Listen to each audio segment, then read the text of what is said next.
Hello, it's Echo. So I don't really talk about video games on here because this is mostly an art channel. This is where I show all of my fun artistic stuff, but this one is art related. Generally, I am a very casual video game player. I don't play a ton of video games. I like things like Minecraft, Portal, Animal Crossing. I casually play Final Fantasy XIV sometimes. It's an MMO that my partner really loves and plays a lot, so for the most part, I play that game so that I can just play games with him. But there's a new expansion coming out soon called Dawn Trail, and whenever Final Fantasy XIV releases a new expansion, they also release a new job class, and the job class for this expansion is called Pictomancer. I just realized my light is not on. Give me one sec. Anyway, the class for this expansion is called Pictomancer. Pictomancer is really cool because it's like a painter-based spellcaster. And although I'm just a casual player when it comes to Final Fantasy Online, I need to talk about this job class from the perspective of a professional artist. Because the design of this job class is amazing and genius in ways that I don't think the average Final Fantasy player would notice. And so I have to talk about it. It's so well thought out, you guys. But also because I'm a very casual player, I may get things wrong on the Final Fantasy side of what I'm about to explain. I'm going to be using very basic language, so please don't come for me. Correct me politely in the comments if you want, but don't be mean. So if my understanding is correct, Pictomancer is a support class, and what you do is you cast color spells, but then you can build on those color spells to make even bigger color combo spells. So for example, if you cast the spell Fire in red, arrow in green, and then water in blue, in that order,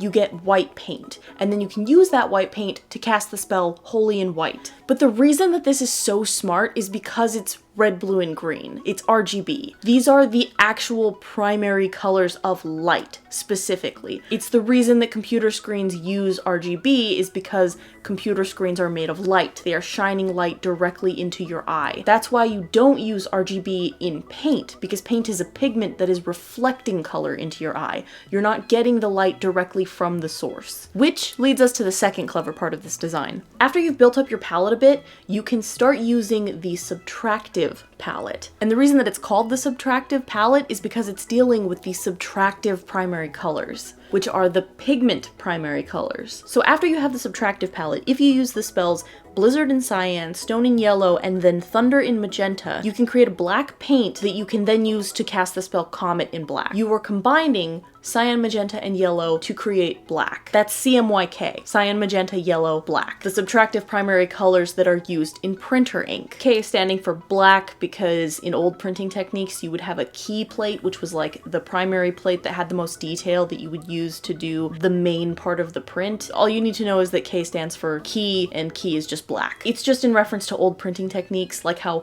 uppercase was because the letters were stored in the uppercase of the cabinet because they weren't used as often as lowercase letters, which were kept in the lowercase because you would use them a lot more often. Old printing techniques, all of that language has still just carried over. The present is just a shadow of the past. The point is that the people who actually designed these spells understand how color really works. They actually understand color theory and the science of color, and they applied that to the spells in this game. They didn't just make a bunch of like Roy G. Biv, red, blue, yellow, kind of like random color combos. They actually took the time to break down additive and subtractive colors and then wrap them around the character of a spellcaster. I also really love that they decided to go with additive primary colors because you're supposed to be playing the Warrior of Light, and additive primary colors are the colors of light. Also because this is only supposed to be in reference to art, whereas the main thing that you're doing is casting spells with ether. So it's easy to kind of conceptualize that maybe the spells are made of light as well. I think you could argue that it doesn't make as much sense if you were approaching it specifically from the position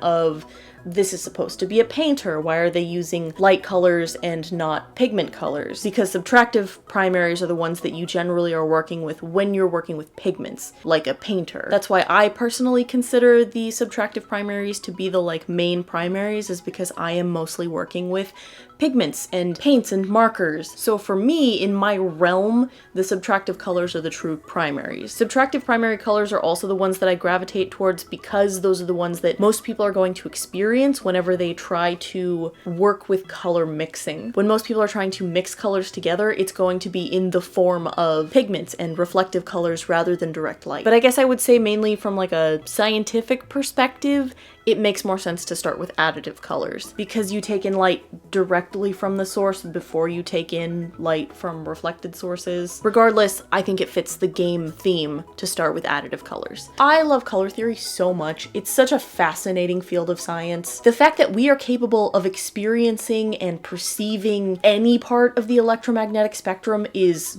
wild. Like, that is such a weird thing that has happened in nature. Science rules. The function of the human eye is so amazing to me. These silly little electromagnetic sensors that we have are very strange and also very cool. I think this is all I have for you today. I just wanted to nerd out about a cool new class in a video game that I play sometimes, specifically because Joe and I have sat down and like watched through expansion trailers before, and normally I'm just kind of like, oh, that's neat. But this one I was so excited about. As soon as I saw the spells happening, I couldn't see the names of anything, but just seeing the colors that were going through in the animations, I could immediately tell that they knew what they were doing when they designed this class. And I'm so impressed. It's great. Keep up the good work. Thank you all for hanging out with me today. I'm gonna give you 400 awesome points for making it all the way to the end of this video. It's kind of a low effort one because I'm working on getting a bunch of stickers mailed out. I'm very behind on my store orders. I'm working on it, but I'm trying to always post on Mondays, and I've got a streak going and I don't want to break it. I hope the rest of your day is amazing, and I will see you later. Goodbye.